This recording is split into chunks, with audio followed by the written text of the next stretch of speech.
Joyce, how are you, sunshine? I am wonderful. I'm excited. I love talking about this particular topic today, Awesome. which is this idea of purging, spring cleaning, like taking the physical stuff and really like that energetic weight of physical stuff in our lives. I love this. I feel like consistently this always serves me when I take conscious action toward removing certain physical objects from my life. Absolutely. There's such a Yeah. power in it, literally on every level, Yeah. right? Like our physical level to like look around and be like, oh my gosh, it's clean and I know what I have and I know where it is. Like, I mean, this is maybe too much information, but yesterday I cleaned out my bra drawer. Like, Nice. I haven't done that in like a long time. Yeah. And so this morning I opened up my drawer and like, I only kept the bras that Yeah. I really like, that spark joy. Yeah. Like, and so I opened up my drawer and there's just like, there's very few and I know where they are. And I had a moment of fear for a second, like, well, cause I'm messy, right? Like I'm messy. I can get messy. I had a moment of fear of like, well, what happens if like I wear all these and they're still like somewhere in the laundry? And like, so my brain had that kind of fear based and I was like, Pamela, it's like, It's like, no, because you're going to know where everything is. You won't be as messy. yeah. It'll be less to manage, less to put back, Yep. simplifying your life on every level. So that was Yeah. my bra drawer yesterday. It's so funny because like one of the things that I like about living in an apartment, in a smaller apartment, is that I only have so much literal space. So it sort of forces this hand. Like if I were to be like, oh, I can just continue to ignore this and just let Expansion. it expand, the mess expand, which it definitely does. That's kind of how I operate is I'll like not care and then I'll clean everything. Why we're friends. And then I'll not care and then I'll clean everything. And I like that. I'm totally cool with that way of being and that way of living. And I definitely am open to and I'm exploring being more organized with my physical things more, which I like. So I'm slowly introducing that habit. It's a skill set. Yeah, to experiment. Excuse me, I have a storage room upstairs as well. So I have extra space. But yeah, anyway, the smaller space helps me like feel the like impingement of stuff sooner. Yep. And so I'm better at that than I maybe historically was when I had more space. Yeah, no, and it's funny because I think we lived in New York City up until about 3 years ago. And so we had, a beautiful 1,800 square foot New York City condo, floor through loft. Yep. It was 1,800 square feet. And 3 years ago, we moved to Bronxville, and now we have literally over 7,000 square feet in this house. And I'm happy to say that like there are cabinets that are just empty because when we moved here, I already kind of had this awakening around simplification and that, more stuff is not better on any Definitely level, not. on any level. And so I moved into this space with that consciousness and with that practice. And like you, this is not how I'm naturally wired. It's not my game to take my skill set to a higher level of mastery around organization. Like I own a label maker and I label. I totally label own a label maker. I used to use it when I had physical files for my life coaching clients. Mm-hmm. I don't use it anymore because I don't need it. I don't need it in the ways that I used to use it. Because you don't have so I'm married with 2 children and I'm lucky enough to have a housekeeper that comes once a week to help me in my not natural state of not being messy. So the label maker is key because otherwise people will not know the method to my madness. Got you. It's like I love where things go. And I'm like, no, that has a spot. And if I teach my kids, like if you don't have a spot for that, make a spot here. And I got them all label makers when we first moved in. Everybody got their own label maker to make it fun. So like Jesse has his labeled, this for the Pokemon and this for the, and it helps because then there can be that synergy. Yeah. No, that's awesome. Especially when you're on a team and stuff like that. That totally makes sense. Yeah. It's interesting. And it calls us to look at like, how do we roll? Does it affect our energy? You know, like I just can really easily say that when my place gets too messy or chaotic feeling, chaotic looking, it feels chaotic to me. And that doesn't serve me. That takes some of my mental and emotional energy to look past that situation, that mess or that chaos, perceived chaos, and in order to generate creative energy or stuff like that. So once I get to that point, that's when I'm like, nope, gotta clean it back up, because I am committed to being creative and being the my flow energy and in my flow and being of service and all that stuff. And so I just recognize that it disconnects me from that when I get too much physical chaos. Yeah, it literally is a block, like literally. And I am someone that I have a higher tolerance, and I think you are too. Like both of us are pretty easygoing. Like things don't really, It doesn't bother me rile a us. whole Like it's lot. all No. good. So it takes, maybe we have a higher threshold Yeah. for when it gets to that point than maybe the average. Like my husband is much more Yeah. sensitive to things being out of place, although he's lived with me now for 15 years. So I rubbed off on him. So he's much messier than he used to be. But there's a real block that happens when stuff is a mess, and when we have clutter, and when we have things that we don't need, things that aren't of service to us, which takes us back to that kind of concept of purging. It's like, okay, there's organizing your stuff. And then there's like really going through and like doing the spring cleaning of like, is this something that is of service to me? Does it spark joy? And if it doesn't spark joy, and recognize the difference between sparking joy or sparking nostalgia, right? Yeah. Is that something you've spent some time on? Yeah. Like certain things that are meaningful, like what keepsakes that are meaningful are worth keeping, you know, because like I could easily keep a ton of stuff, tons. I'm a very heartfelt person. Like, so I definitely worked through attachment to things. This is a while ago now. I have very little attachment to things. I've lost some like really important things to me, and it's okay. It like actually doesn't really bother me a whole lot, which is, it was weird, but I just feel like I've done the work that the joy isn't in the thing, you know? Like completely. If my house burned down and I lost everything, that question of what would you grab before you left? Like there's not a whole lot that don't think I would really miss anything. You know, obviously Matilda, she's my cat, but like she doesn't count because she's not like a thing. It's like she's my family, but like I answered this question the other day and I said, I don't know, maybe like the framed t-shirt that was me flying a parachute on the back, like that's probably never gonna happen again. I guess I would, if I had time, I wasn't going to die, I would grab it, but I don't really need that. Like it's not gonna, my life is not going to change if that goes up in smoke, you know? Yeah. And I just want to hold space for the work that you've done, because this is a big deal. The fact that you've done this work where these sentimental objects don't have that power over you like they probably did at some point, or like they do for many people. And just to hold space, like it is totally normal and appropriate for us to have sentimental attachment to items. It's totally normal and appropriate.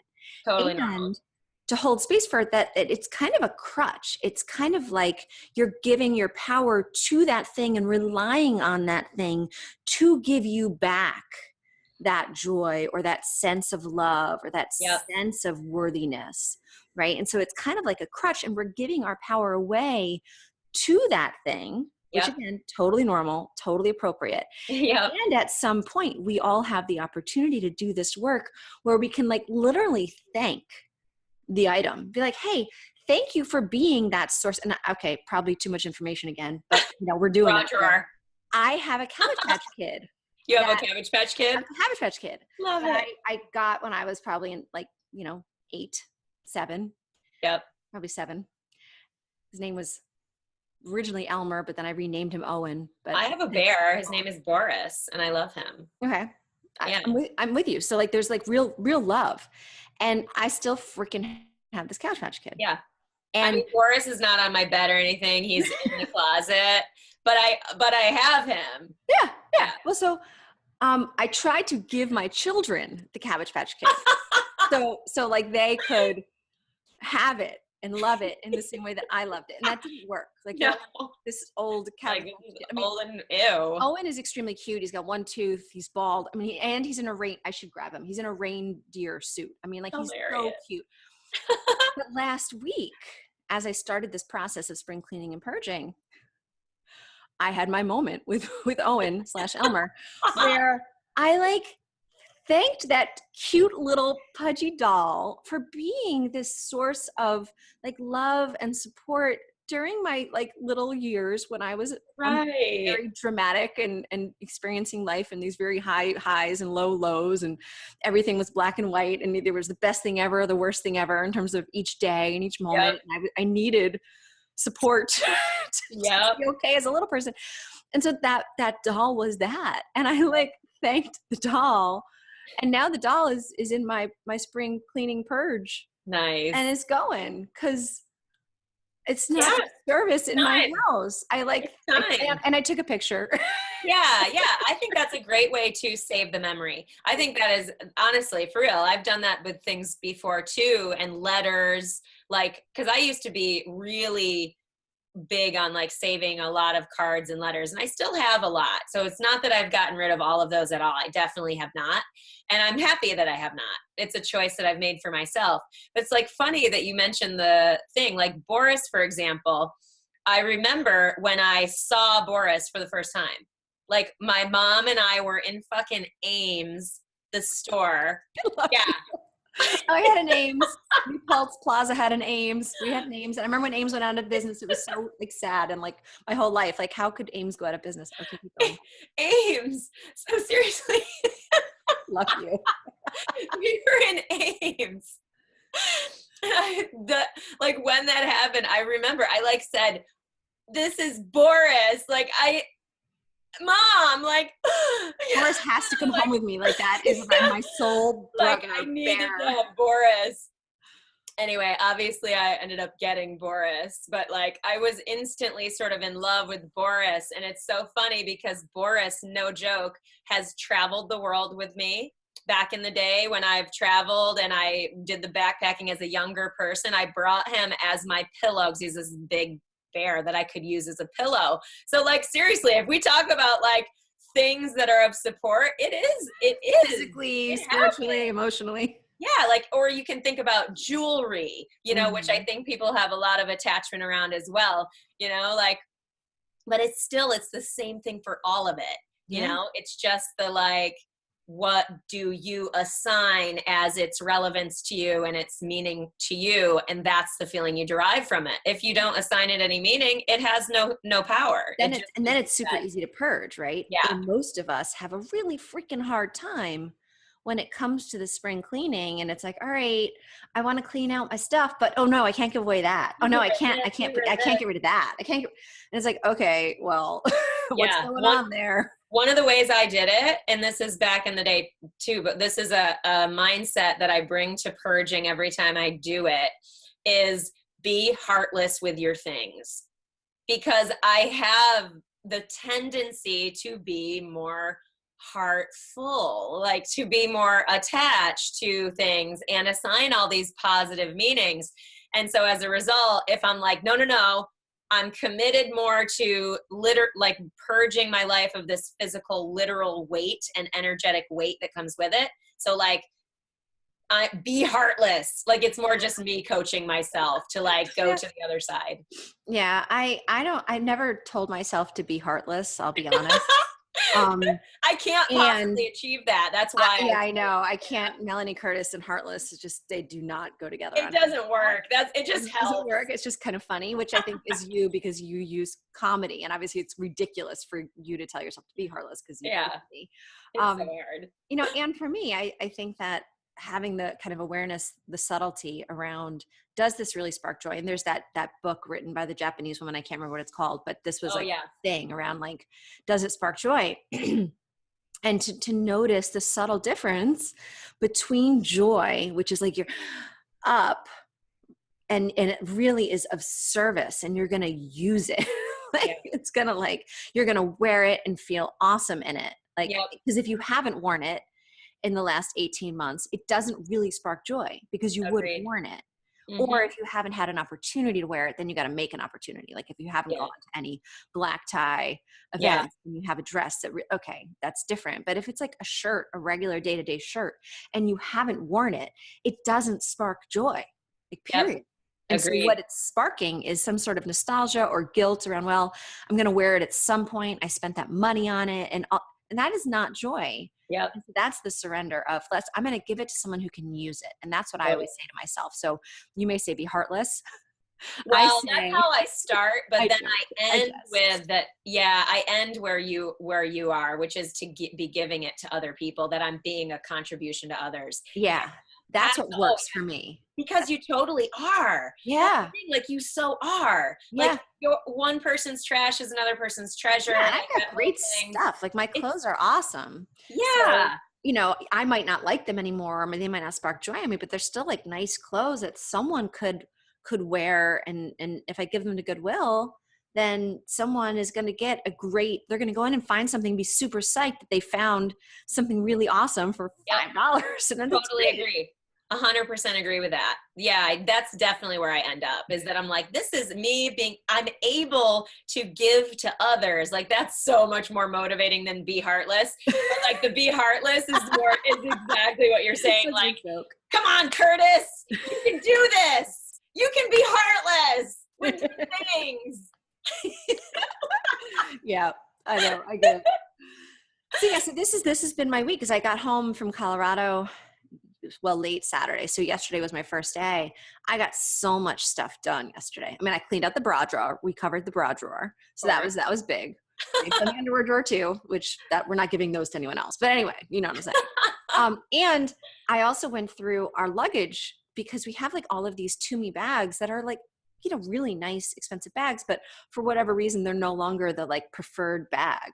And so I actually listed 7 Toomey bags yesterday on eBay, which Nice. is like that's real money. Like, Yeah, 7 Toomey bags is totally. real money. So that's like, it feels, if for me, I find a balance. Like if there's something, like if there's a pair of shoes that not stupidly, but I indulged on, like Yeah. suppose when I was younger, I don't do this anymore at all. But when I was younger, before I Yeah.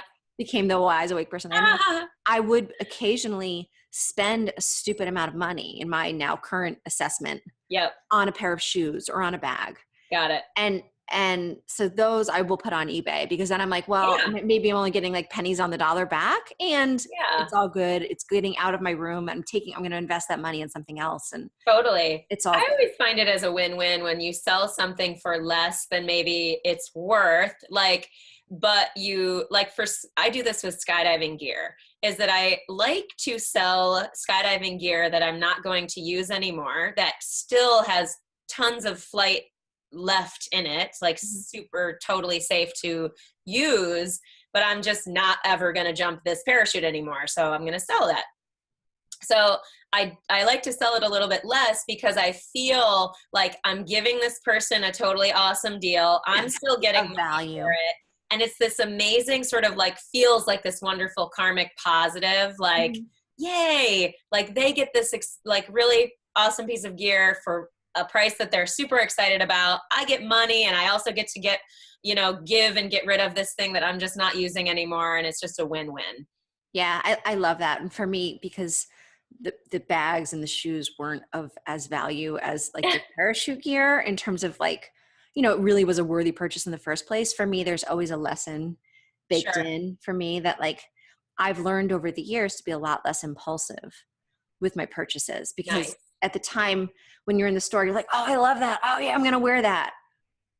But you actually can't walk in the shoes, right? I have a bunch of shoes that are like these awesome heels. And I'm like, I can't walk in them. Like I fall. You don't look so good when you're like rocking shoes you can't walk in. Yeah, you look stupid. Car to table. That's like the only time, like the certain shoes can only do, you can walk to the car and then you can walk to your table where you're sitting. Otherwise, you can't wear them. So, Yeah, no. So I have shoes like that. And then I do when too. I sell them on eBay for pennies on the dollar, I'm like, okay, this is the learning. Like this is this painful guilt. Cause there's some like guilt in that. Like there's the Oh, discomfort of like, what the F was I thinking when I bought these shoes? And like you just like you were glamorized into that hypnotic state of thinking that these shoes are like a must have, right? And yeah. then the release is there's that painful kind of guilt of this was the stupidest purchase ever. And I say thank you as I'm selling them. I thank myself for the lesson and that I learned something from the shoes or learned something from the bag or the coat that like I'm going to be much more um, mindful and be a better steward of my Yeah. resources before I Yeah. buy something. I'm going to make sure it's something that I am actually going to be able to use and be of service in my life. Yeah. So there's some stuff like that that is leaving Yeah. my house this week too.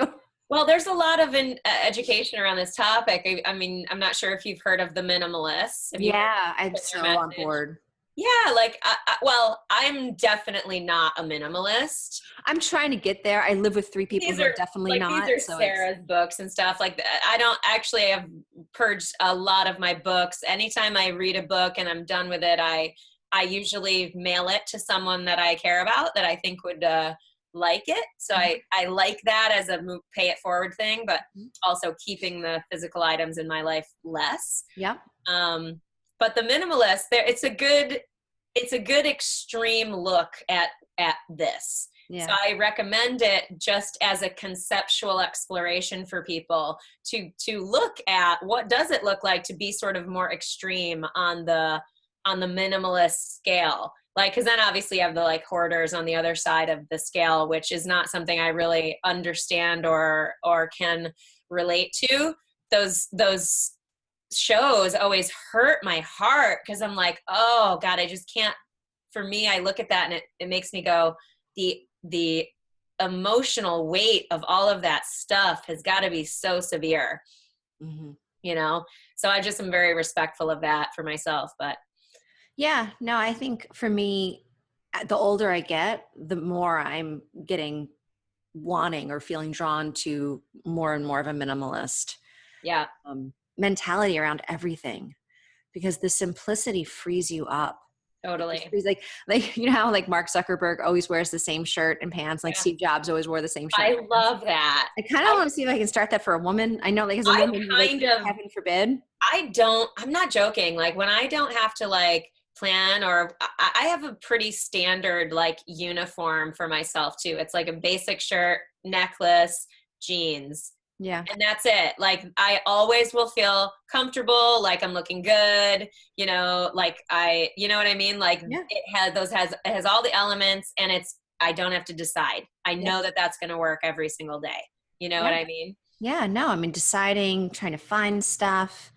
It's just you look around the room and there's like stuff that catches your attention. You're like, oh, I got to put that away. Or, oh, why is that out? Or, oh gosh, there's another stack of something I have to organize. I'm trying to teach this to my kids because, it's hard in today's day and age. You get so glamorized by the high of getting new stuff. Yeah. Right? And so you get that high from the new stuff. And then you get home and it's like, are you going to actually use this?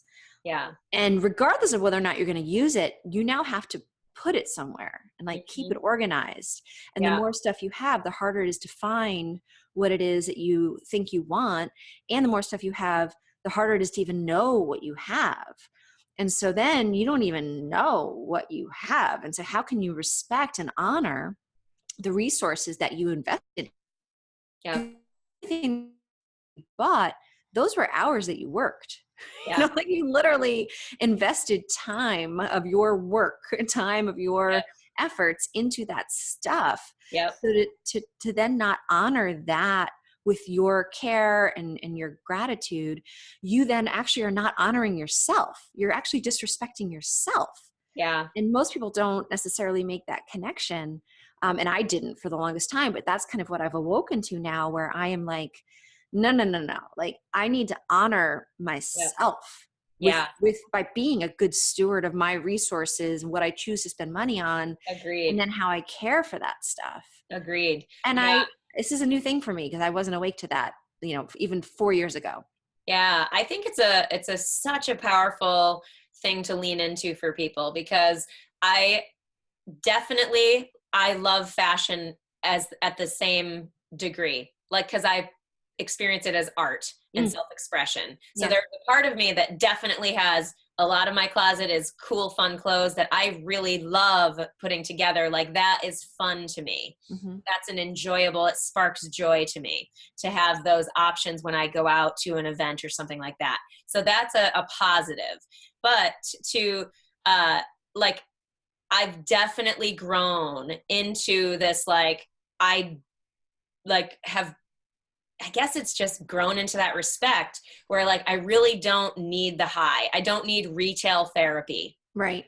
I know that if I go out and I engage in retail therapy, AKA the drug of buying something new and the high from that, that it would have to be a choice, of like, okay, I'm going to buy this and have it be in service of this other thing that I do. But in general, I don't need to buy things. I Right. choose other avenues to put positivity into my circle and myself, whether it's going for a walk, listening to a podcast, exercise. Quality time with friends.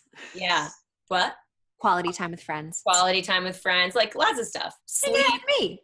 Sleep, petting Matil, working on something that I want to make progress on. It could be any number of things. But yeah, I'm happy to have that consciousness, Yeah. because I definitely used it more historically than I ever do now. Yeah. I mean, again, like you said, it's consciousness, and you are where you are until you're not. And one day you hopefully wake up and you realize that there's this habitual behavior that you're engaging in that is not of service. Like, if you really look at the chain of what does it mean when you buy that stuff, and Yep. you put more strain on your finances, you put more strain on your house and organizing Yeah. and clutter and all that, and you feel like you're not of service to yourself, right? It's like, if Yeah. you really look at it, you realize that it's a dysfunctional behavior, Mm-hmm.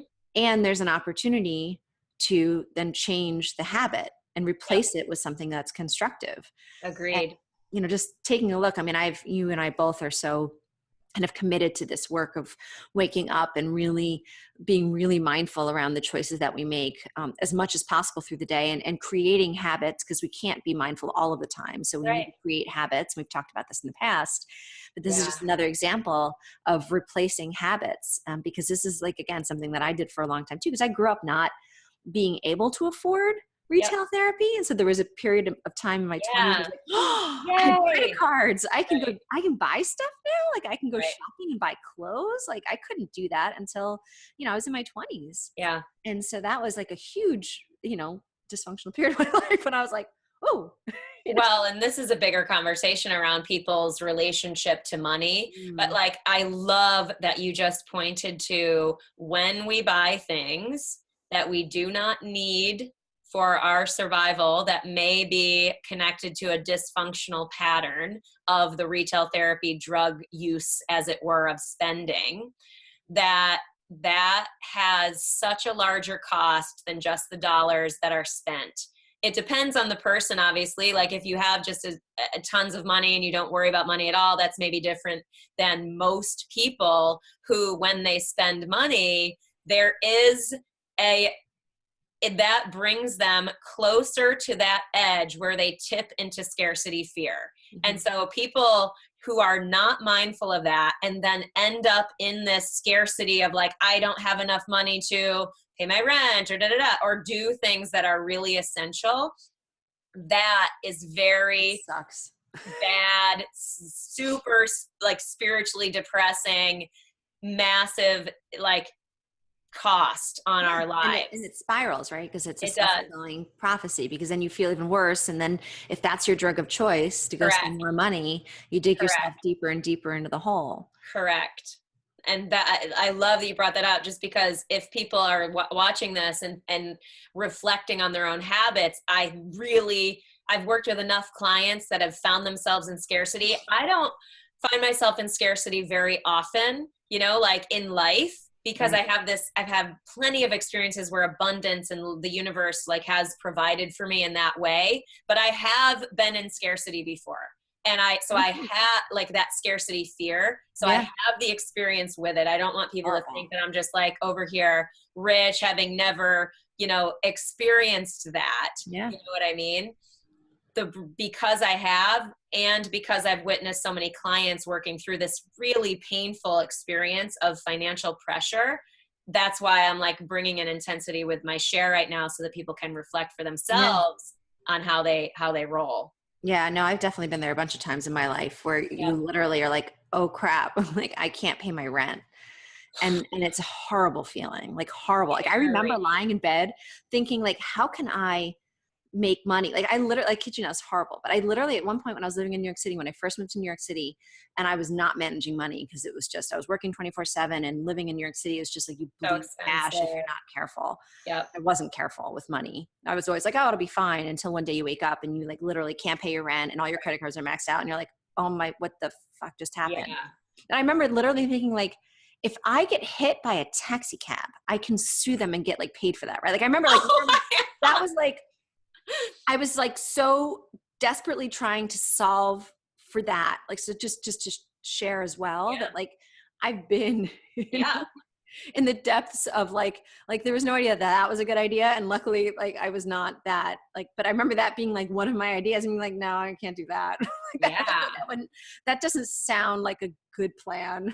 Like at all. But I like looked into like egg donor, like, can I donate my eggs? Like I literally was at that point of, this is not okay. I need to find a solution. And it was because I wasn't a good steward of my money, of my resources. I wasn't aware of how I was spending money. And I was spending it on, because I was always very generous. If we went to the bar, I'll buy everybody drinks. Let me get dinner. That's just how I am. Mm-hmm. And you can't do that when you're 20 and you just moved to New York City. Like you will wake up and all your credit cards will be maxed out. And it wasn't even for me a shopping as much, but the being generous thing and like, oh, let me get it. That was more my thing, is experiences and being generous and all that. And anything without balance is not ideal. Well, it's a learning opportunity. Whenever we're out of balance, it's not like it's a vindictive, like, malicious kind of, functionality. It's just, we're going to give you a learning opportunity right now. So you can learn to be more in balance and make decisions that are in alignment with sustainability. Yep. And it will be painful to get you back on that track. If it weren't painful, I would keep treating everybody to dinner and drinks and maxing out my credit cards. Yeah. But it was painful, so I had to stop. I know. I love it. It's because that is just some of the most intense pain and fear I have witnessed in life coaching clients that I have worked with. Yep. And so it's not to acknowledge anybody and validate, like it's a normal thing for people to experience. Like, oh my God, when I was on the world tour, like, post-divorce, going on this fucking big world tour, actually not even post-divorce, like during, going on this big world tour, like committed to this big project. I had like a client of mine left right as I started the world tour. And I'm on this big trip with a friend of mine who had saved up for years to do this like vacation. Like it was so like such a different experience. And I'm working, running my business, going through like emotional hell and trying to manage scarcity fear throughout the entire thing. Like it was intense, horrifically difficult. Like, so that's the thing. And like you learned from it. Oh my God, I'm so glad. All those horrifically difficult experiences are our learning opportunities. Absolutely. Agreed 100%. For it. Agreed 100%. Yeah. I'm more just for all my mistakes because I more speak to like it's so worth looking at this with consciousness. Yeah. And it's so funny. I love how this started with spring cleaning. And ended up with like financial scarcity, terror, and the greatest lessons and some of the greatest lessons in life come from having that consciousness and control around our finances. Yeah. And it all comes full circle because by purging, by like getting rid of the stuff that we don't need, we're literally opening up channels for new things to come into our life that we do need.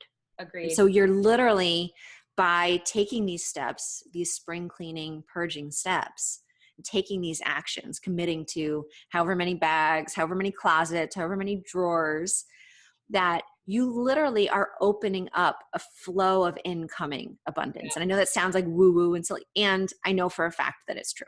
I agree.